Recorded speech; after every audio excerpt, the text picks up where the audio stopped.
obviously you do well on social media, apparently, right? How much work and time goes into that? So much. Do you want what I answer first, or do you want to? I mean, like Hang on, I'm just finishing up. yeah. I was when I started off, I just went straight in and started. When I started using Instagram more for myself, as in to just check back on my cuts and see my progression. And it kind of just spiraled, like we were talking earlier about there was a need for a female barber in the industry at the time, and I was lucky enough to step into those shoes, and it all followed. Now you're talking. I mean, I get given out to from family, from friends all the time because it's another job in itself. And you're talking like maybe out of shop hours. I mean, constantly in the shop, you're wanting posts, you're wanting interaction. All day long, all day long. From when you're in the shop to like maybe, I mean, Have you ever tried I've been limited by my girlfriend for I think an hour after my shop hours. When I get home, I get an hour. 1 hour. But then what about a day? How many? So you're collecting. I get 1 hour. I get 1 hour.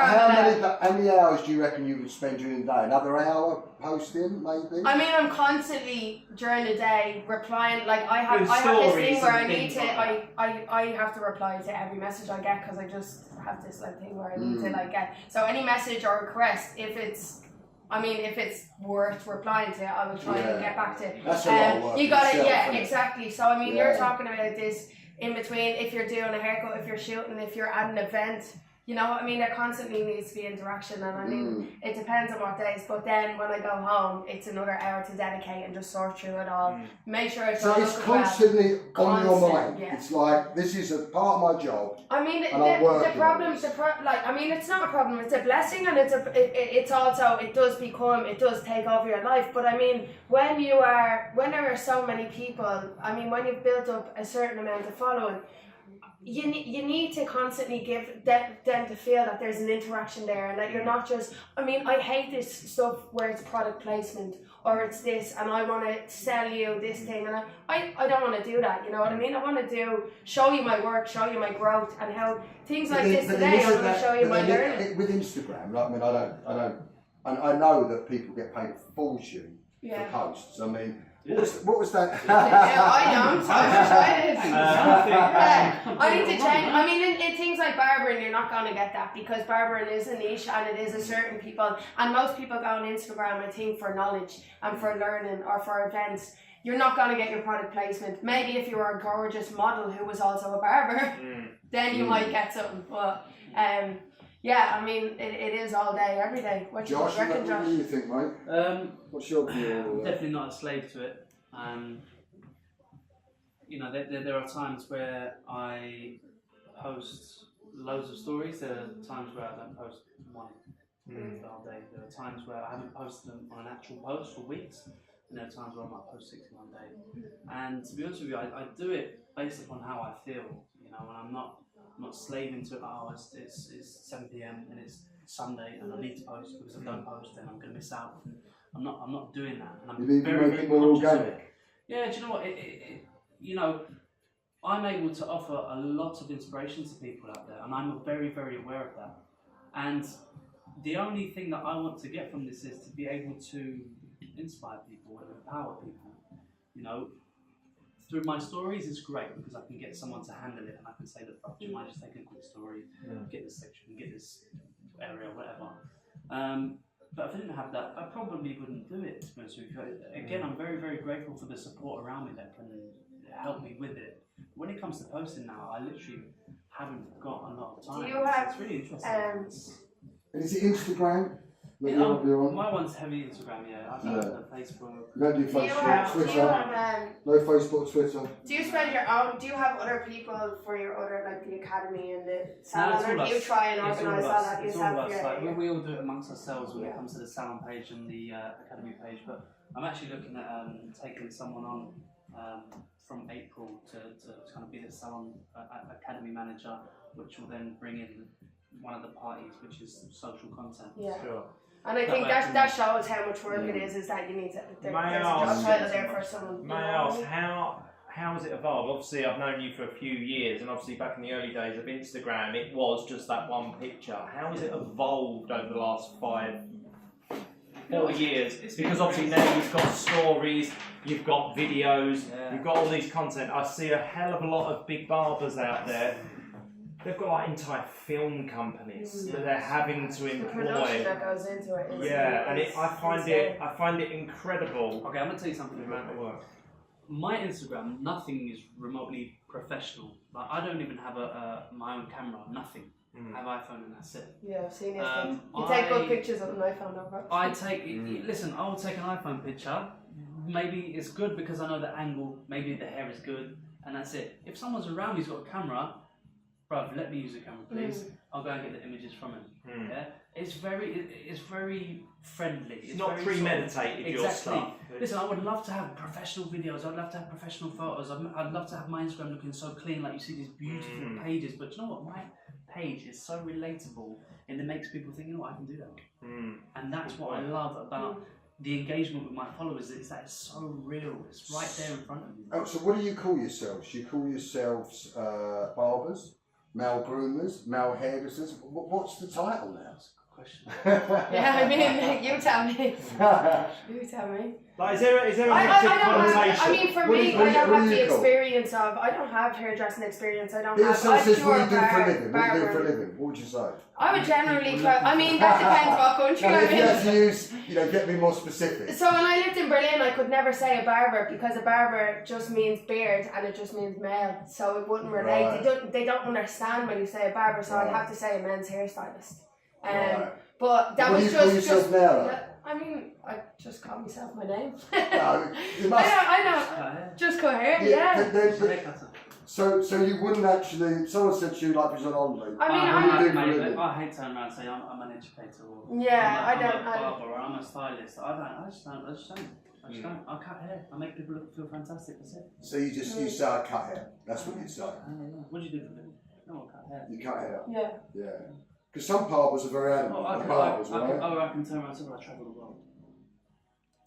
Yeah. Yeah, I mean, I think I think once you open your kind of mindset, and if you want, the more you want to learn and the more you want to grow, you can't limit yourself to doing. I just want a barber. So what if you're like yourself? Are you just a barber because you just did a men's haircut, or are you a hairdresser? So it's just limitations. I think.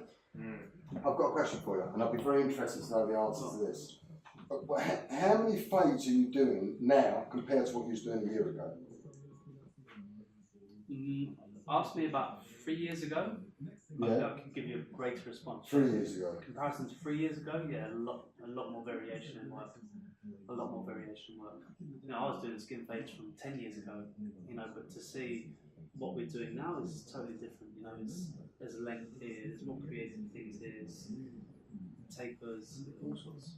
I mean, I work in my two barber shops. I will get probably the same amount of fades. Actually, the same amount of fades. I've always got. How much longer do you think the fade's got? I mean.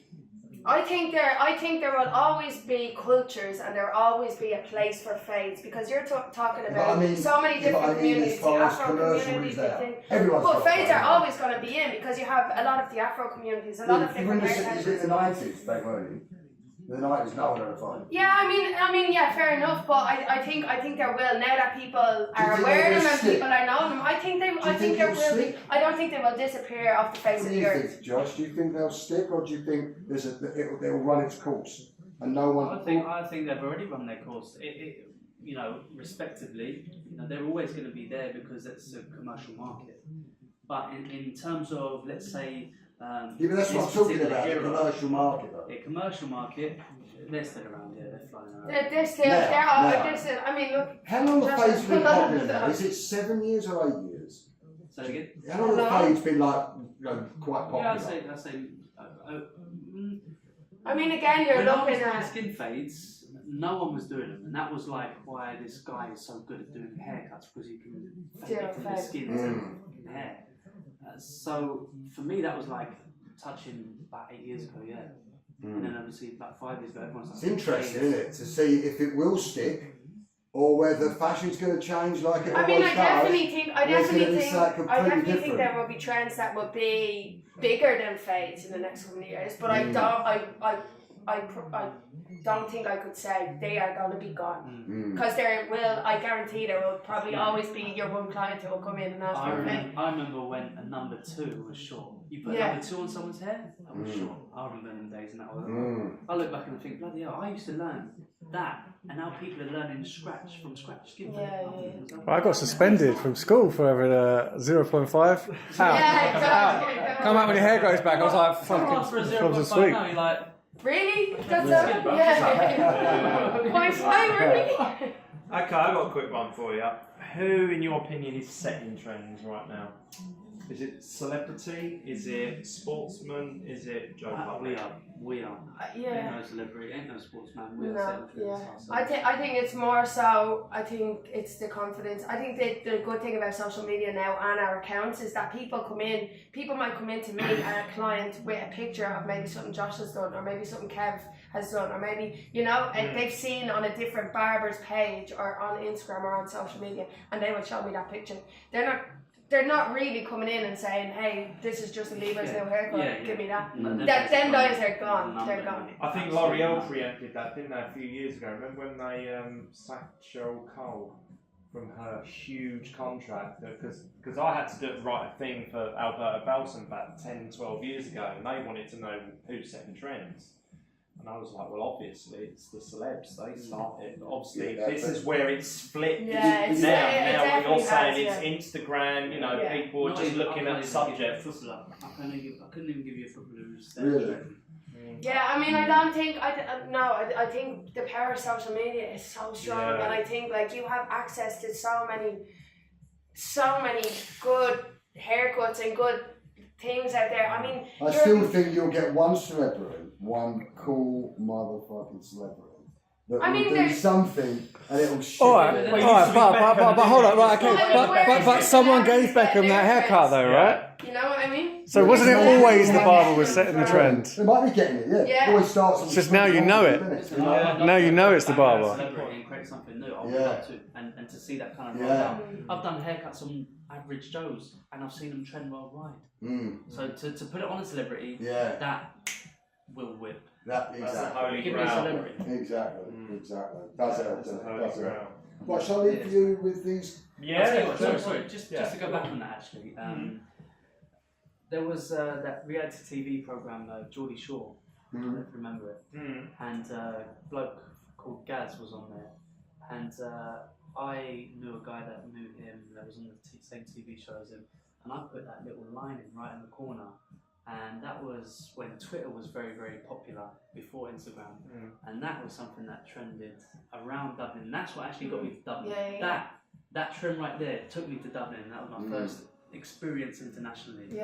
So it just goes to show that's just reality TV. Yeah, Luke made a good point then. He just says, obviously Beckham's haircuts in the preview, it's just like, oh, well, that's come from Beckham. But now social media's given them the power to say, oh, well, I put that on Beckham. Do you know what I mean? Or whatever, whoever the celeb is. I did that on, like some of the big celebrity hairdressers out there. They've got a huge following just because they do a Kardashian, or just because, do you know what I mean? Yeah, so it's 100%. It's crazy.